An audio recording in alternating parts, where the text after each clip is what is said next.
सुन्नी दावत इस्लामी की दरसी किताब बरकात शरीयत में हुजूर कायदे मोहतरम हजरत अल्लामा हाफिज कारी मोहम्मद शाकिर अली नूरी रज़वी साहब किबला एक हिकायत नकल फरमाते हैं, जिसको मैं अपने अल्फाज का जामा पहनाकर आपकी खिदमत में इख्तिसार के साथ पेश करना चाहता हूँ।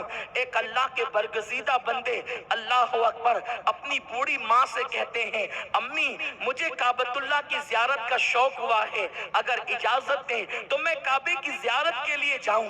बूढ़ी माँ ने अपने बेटे से कहा, बेटे तुम बार बार काबतुल्लाह शरीफ की ज़ियारत कर चुके हो, इसलिए मैं तुम्हें इस वक्त जाने की इजाजत नहीं देती। उन्होंने सोचा आखिर काबे ही की ज़ियारत के लिए तो जा रहा हूँ, वो कौन सा गुनाह है। तो आप माँ की इजाजत के बगैर, यानी माँ ने ना कह दिया, उसके बावजूद भी घर से निकल पड़े। लेकिन मंसूबा ये था कि दिन भर चलेंगे और रात जो शहर या गांव मिलेगा वहां पर पूरी रात इबादत करेंगे और बहुत मुख्तसर वक्त सो करके फिर रवाना हो जाएंगे। इस शाम से सफर जारी करने का इरादा है। निकल गए। दिन भर तो माँ को एहसास न हुआ। रात को माँ ने पुकारा, बेटा कहाँ है तू। जब कोई जवाब न आया तो माँ का दिल बेचैन हो गया, माँ का दिल मुस्तरीब हो गया, माँ बेकरार हो गई और कहने लगी, अच्छा मेरे ना कहने के बावजूद भी तू काबतुल्लाह के सफर के लिए चला गया। बस ये जुमले कहने के बाद माँ की ममता तड़पी है और तड़पने के बाद एक अजीब सा गुस्सा आया है और जबान से दो जुमले निकल गए, अल्लाह मेरी इजाजत के बगैर वो निकला है, काबे तक पहुंचने न पाए। बस इतना कहना था। ऐ खातून जन्नत की कनीजों, मैं तुमसे अर्ज करता हूँ, अगर तुम्हारी औलाद तुम्हें कितना ही सताए तुम उन्हें कभी बद्दुआ न दिया करो, इसलिए कि माँ की दुआ भी फौरन कबूल होती है और माँ की बद्दुआ भी फौरन कबूल होती है। तुम अपनी औलाद को जज्बात में आकर बद्दुआ दे देते हो, लेकिन जब वो बद्दुआ का असर जाहिर होता है तो तुम ही तो तड़पते हो, तुम ही तो बेचैन होते हो। बहुत सारी औरतें अपने बच्चों को गुस्से में पागल कह देती है, अपने बच्चों को गुस्से में बदमाश कह देती है, अपने बच्चों को गुस्से में नाफरमान कह देती है। ये पागल, ये बदमाश, ये नाफरमान तुम्हारे मुंह से निकलेगा, सही माना में नाफरमान हो गया तो, सही माना में पागल हो गया तो, सही माना में बदबख्त हो गया तो, सही माना में कमबख्त हो गया तो, इसलिए अपने बच्चों को गुस्से में भी गलत न कहो। अगर कहना ही है तो जलालतुल इल्म उस्ताजुल उलमा हाफिज अब्दुल अजीज मुरादाबादी हुजूर हाफिज मिल्लत से सीखो। जब आप गुस्से में आते थे तो गुस्से में भी बच्चों को जन्नती कहकर पुकारते थे, अपने तलबा को जन्नती कहकर पुकारते थे। गुस्सा भी उतर जाए और कबूल हो जाए तो उनका बेड़ा भी पार हो जाए। मेरे प्यारे आका सल्लल्लाहु अलैहि वसल्लम की कनीजों, तो इसलिए अपने बच्चों को बुरे अलकाबात से याद न करो, अपने बच्चों को बदबख्त न कहो, कमबख्त न कहो, इसलिए कि माँ के जुमले अल्लाह औलाद के हक में कबूल करता है। अच्छा कहोगे तो भी कबूल करता है और बुरा कहोगे तो भी कबूल करता है। इसलिए बहुत एहतियात की जरूरत है, बहुत एहतियात से काम लेने की जरूरत है। तो अर्ज ये कर रहा था, माँ की जबान से निकल गया कि अल्लाह मेरी इजाजत के बगैर निकला है, मेरी नाफरमानी करते हुए निकला है, काबे तक पहुंचने न पाए। वो बुजुर्ग चलते हुए एक गांव में रात के वक्त पहुंचे और वहां पहुंचने के बाद सोचा कि मंसूबे के मुताबिक, प्लान के मुताबिक, शेड्यूल के मुताबिक नमाजें पढ़नी है। मस्जिद ढूंढी और वहां पर नवाफिल शुरू कर दिया। क्या था, उस रात उस गांव में चोर आए और उन्होंने चोरी का इरादा किया। लोग बेदार हो गए, चोर चोर कहकर एक दूसरे को होशियार करने लगे और उसके बाद फिर ये था, उन चोरों के पीछे पूरा गांव भागने लगा।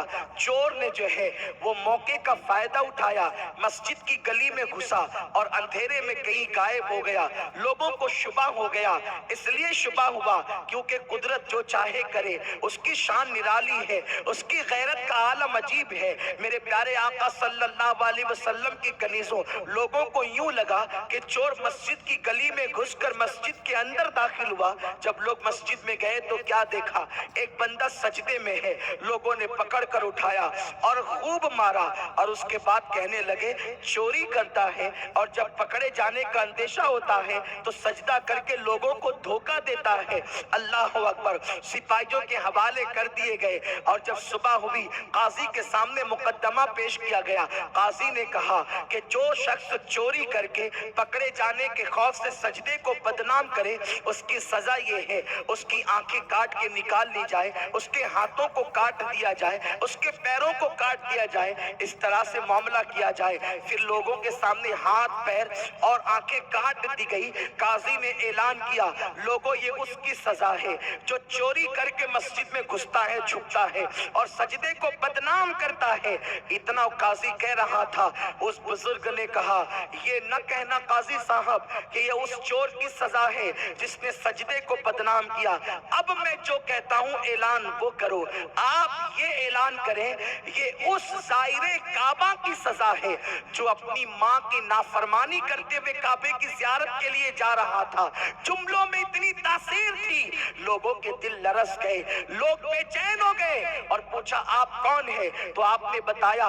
लोगों ने कहा अरे ये तो उस बस्ती के वली हैं, बुजुर्ग हैं और लोग इनका एहतराम करते हैं। अगर लोगों को पता चल गया तो वो हमारे शहर की ईंट से ईंट बजा देंगे। जल्दी से खामोशी से इनको इनके गांव पहुंचा दो ताकि वहां वालों को खबर न हो। जब दूसरी रात आई, गांव वाले ले जा करके उनको कहीं छोड़ आते उसी गांव के अंदर। अल्लाह अकबर। जब दूसरी रात आई तो माँ को अपने बेटे की याद आई, ममता तड़प गई। कल तो बद्दुआ दे ही दी थी, आज कहती है मेरे अल्लाह मेरे बेटे को मुझसे मिला दे, वो किस हाल में है। अभी ये जुमले कहे ही थे कि अल्लाह अकबर। बाहर से आवाज आई है कोई गरीब को खाना खिलाने वाला, मैं 2 दिन से भूखा हूँ, मुझे कोई खिला दो। तो माँ ने, उनकी अम्मी जान ने जो है वो किसी फकीर की सदा समझ करके आवाज लगाई, ए फकीर जरा मेरे घर के पास चल करके आ जा ताकि मैं तेरी झोली में भीख डालूं। तो इन्होंने कहा कि माई मेरे पैर कटे हुए हैं। तो कहा हाथ पड़ा ताकि भीख डालूं। कहा मेरे हाथ भी कटे हुए हैं। तो कहा कि तू नामहरम है और गैर महरम के सामने मैं कैसे आ सकती हूँ, अब बता मैं क्या करूं। तो इन्होंने कहा माई मैं अंधा भी हूँ इसलिए तुम मुझे खिला दो, मैं तुम्हें देख नहीं सकूंगा। जैसे ही वो बाहर निकली देख करके हैरान रह गई कि हाथ और पैर कटे, आंखें कटे हुए, ये कोई फकीर नहीं है बल्कि खुद का बेटा है। बेचैन होकर के बेटे से लिपट गई, बेटे तेरा हाल क्या है? फौरन माँ को उन्होंने पहचान लिया और कहा माँ मैं तेरी इजाजत के बगैर काबतुल्लाह जा रहा था इसलिए मेरा ये हश्र हुआ। लेकिन माँ थी, ममता तड़प गई, बेचैन और बेकरार हो गई। अर्ज करती अल्लाह इस गम को न मैं बर्दाश्त कर सकती हूँ न मेरा बेटा बर्दाश्त कर सकता है। मेरे परवरदिगार अब इसको भी उठा ले और मुझे भी उठा ले। इतना कहना था कि उस खातून का भी इंतकाल हो गया, उस बुजुर्ग का भी इंतकाल हो गया। ऐ खातूने जन्नत की कनीजों, ऐ मेरी कौम की बच्चियों, मुझे बताओ वक्त का वली कहलाने वाला, वक्त का साहिबे करामत बुजुर्ग कहलाने वाला माँ का कहना तोड़कर अगर काबतुल्लाह के कुर्ब में जाए तो अल्लाह उनको नाकाम कर देता है और उनका ये अंजाम करता है। तुम किसी के बहकावे में आकर माँ बाप की नाफरमानी करके किसी की दोस्ती की तरफ जा रही हो, किसी की मोहब्बत की तरफ जा रही हो, किसी की उल्फत की तरफ जा रही हो, याद रखो दुनिया के तोहफे फानी हैं। माँ बाप की मोहब्बत को फना जो है वो दुनिया के एतबार से और अल्लाह अकबर हुदूद के एतबार से, अल्लाह अकबर माँ बाप की मोहब्बत को फना नहीं है। मेरे प्यारे आका अलैहिस्सलाम की कनीज़ों, माँ बाप वो हैं कि कब्र में जाने के बाद भी वो अपनी औलाद से मोहब्बत करते हैं। सैयदी आला हज़रत इमाम अहले सुन्नत मुहद्दिस बरेलवी रहमतुल्लाहि ताला अलैह लिखते हैं अपने रिसाले के अंदर कि माँ बाप के हुकूक में बादे विसाल एक हक जो तमाम हक पर सबसे फौकियत रखता है और जो सबसे बड़ा हक है वो ये है कि मरने के बाद कोई ऐसा अमल न करना माँ बाप की वफात के बाद कि जिस अमल की वजह से तुम्हारे माँ बाप को तकलीफ पहुंचे।